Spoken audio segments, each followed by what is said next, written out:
नमस्कार साथियों, मेरा नाम है प्रीतम कुमार और आज हम लोग घटना चक्र के महत्वपूर्ण टॉपिक आधुनिक भारतीय इतिहास के कुछ महत्वपूर्ण क्वेश्चनों को देख करने जा रहे हैं। तो चलिए आइए देखते हैं आज का पहला क्वेश्चन। राजा राममोहन राय द्वारा ब्रह्म समाज की स्थापना की गई थी। ऑप्शन सी करेक्ट हो जाएगा, यानी कि 1828 ईस्वी में। सती और गैर कानूनी किसने घोषित किया? ऑप्शन बी करेक्ट हो जाएगा, यानी कि विलियम बेंटिक।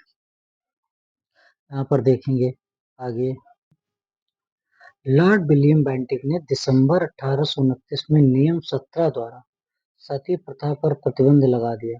प्रारंभ में यह कानून केवल बंगाल प्रेसिडेंसी में लागू किया गया, परंतु 1830 ईस्वी में इसे बंबई और मद्रास प्रेसिडेंसी में भी लागू किया गया। प्रार्थना समाज के संस्थापक थे। ऑप्शन ए करेक्ट हो जाएगा, यानी कि आत्माराम पांडुरंग। प्रार्थना प्रार्थना समाज की स्थापना 1867 ईस्वी में बंबई में आचार्य केशवचंद्र सेन की प्रेरणा से आत्मारंग पांडुरंग द्वारा की गई थी। महादेव गोविंद रानाडे इस संस्था से 1869 ईस्वी में जुड़े। इस संस्था का प्रमुख उद्देश्य जाति प्रथा का विरोध, स्त्री पुरुष की विवाह की आयु में वृद्धि, विधवा विवाह एवं स्त्री शिक्षा को प्रोत्साहन देना था। रानाडे का सामाजिक सुधार आंदोलन 19वीं शताब्दी के अंत तक सफलतापूर्वक जारी रहा। 19वीं शताब्दी के उत्तरार्ध में नव हिंदूवाद के सर्वश्रेष्ठ प्रतिनिधि थे। ऑप्शन बी करेक्ट हो जाए, यानी कि स्वामी विवेकानंद। स्वामी विवेकानंद ने 1897 ईस्वी में रामकृष्ण मिशन की स्थापना अपने गुरु की स्मृति में की थी। उन्होंने संन्यास धारण करके धार्मिक ग्रंथों का विशद अध्ययन किया। अपने गुरु की शिक्षाओं की व्याख्या को साकार करने का श्रेय स्वामी विवेकानंद 1862-1902 को है। उन्होंने इस शिक्षा का साधारण भाषा में वर्णन किया। स्वामी विवेकानंद इस हिंदू नवीन हिंदू धर्म के प्रचारक के रूप में उभरे और 1893 ईस्वी में वे शिकागो गए, जहां उन्होंने पार्लियामेंट ऑफ रिलीजन में अपना सुप्रसिद्ध भाषण दिया। इस भाषण में उन्होंने पश्चिमी संसार के सामने पहली बार भारत की संस्कृति की महत्ता को प्रभावकारी तरीके से प्रस्तुत किया। इसके पश्चात उन्होंने अमेरिका और इंग्लैंड में भ्रमण किया और हिंदू धर्म का प्रचार किया। स्वामी जी ने हिंदू धर्म के पक्ष मुझे मत छोड़ो की बहुत भर्त्सना की। उनके अनुसार हिंदू धर्म अब केवल खान पान तक ही सीमित रह गया था। वह निर्धनों के धनियों द्वारा शोषण पर धर्म की चुप्पी से बहुत अप्रसन्न था। उनके अनुसार भूखे व्यक्ति से धर्म की बात करना ईश्वर तथा मानव का अपमान है। विवेकानंद ने कोई राजनीतिक संदेश नहीं दिया, परंतु फिर भी उन्होंने अपने लेखों तथा भाषणों द्वारा नई पीढ़ी में अपने भूतकाल में एक नवीन आत्मगौरव की भावना जगाई।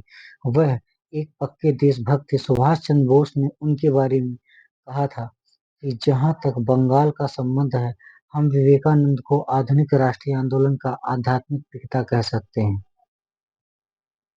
इनमें से किसने 1893 में शिकागो में आयोजित धर्म संसद में भाग लिया था? स्वामी विवेकानंद जी ने।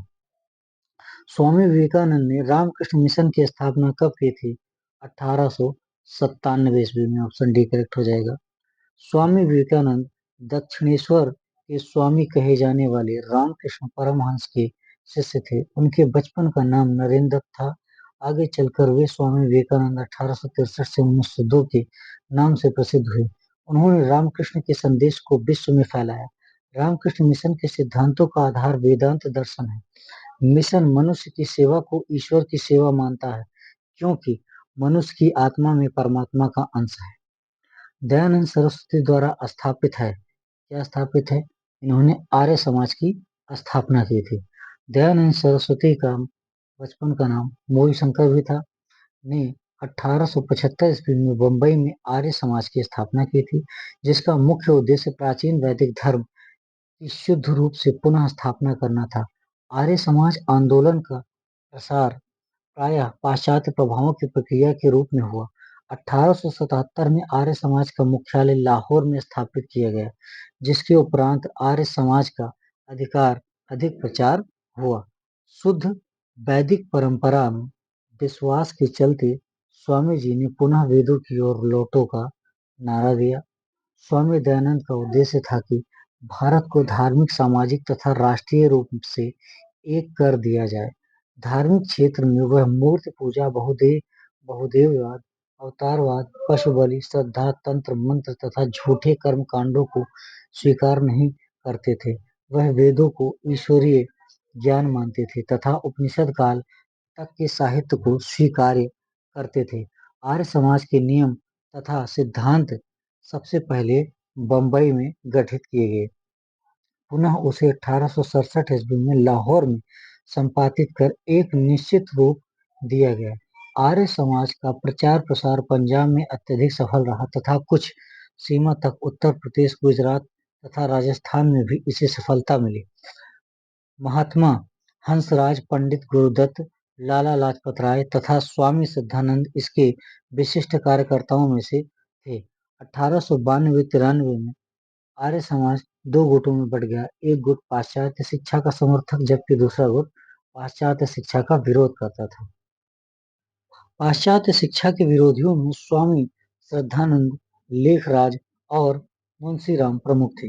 इन लोगों ने वर्ष 1902 में गुरुकुल की स्थापना की। पाश्चात्य शिक्षा के समर्थकों में लाला लाजपत राय तथा हंसराज प्रमुख थे। इन लोगों ने दयानंद एंग्लो कॉलेज की स्थापना की थी। किसने 1873 में सत्य शोधक समाज की स्थापना की थी?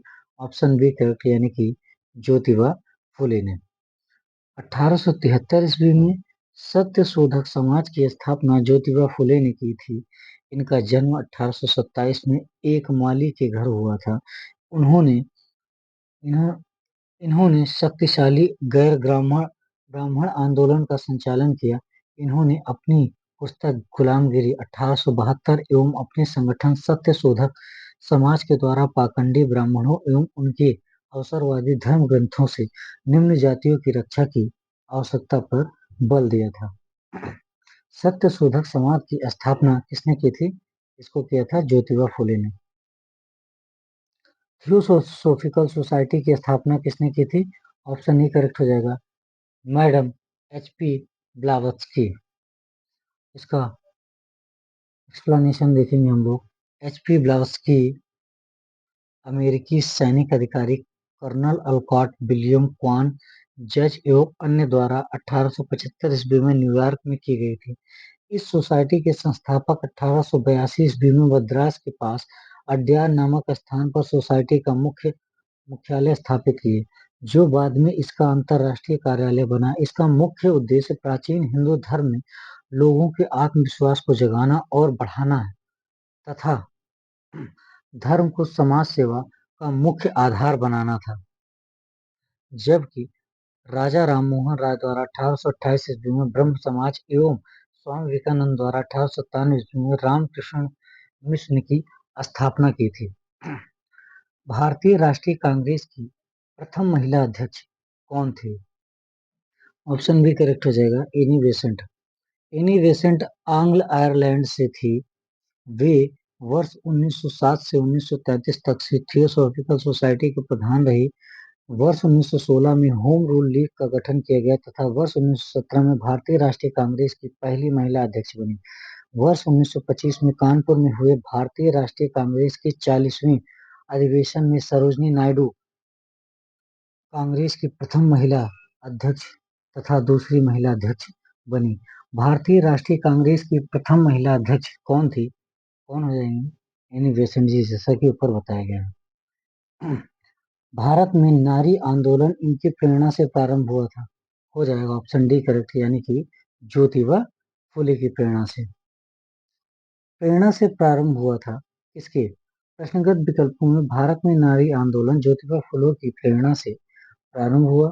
ज्योतिबा फुले मानते थे कि महिलाओं एवं दलितों का उत्थान करके ही समाज बुराइयों को दूर किया जा सकता है।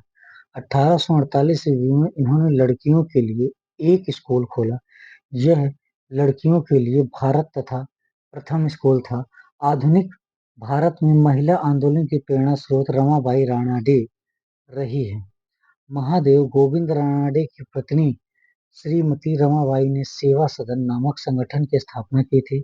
यदि विकल्प ए में रमाबाई नाम होता तो यही उत्तर होता। यही कारण है कि बिहार लोक सेवा आयोग ने इसी विकल्प के सही उत्तर नहीं माना और तारांकित किया था। प्रार्थना समाज, यंग इंडिया, लोक हितवादी, सत्य शोधक समाज, रहनुमाई मजदेवसन सभा के लिए निम्न विकल्पों में से कौन सही है, पहचानिए। ऑप्शन बी करेक्ट हो जाएगा, यानी कि प्रार्थना समाज की स्थापना 1867 ईस्वी में बंबई में आचार्य केशवचंद्र सेन की प्रेरणा से आत्माराम पांडुरंग द्वारा की गई थी। महात्मा गांधी द्वारा प्रारंभ किए गए समाचार पत्र थे इंडियन ओपिनियन, हरिजन, यंग इंडिया तथा नवजीवन। महाराष्ट्र के समाज सुधारक गोपाल हरि देशमुख लोक हितवादी के रूप में प्रख्यात थे। 1873 ईस्वी में सत्य शोधक समाज की स्थापना ज्योतिबा फुले ने की थी।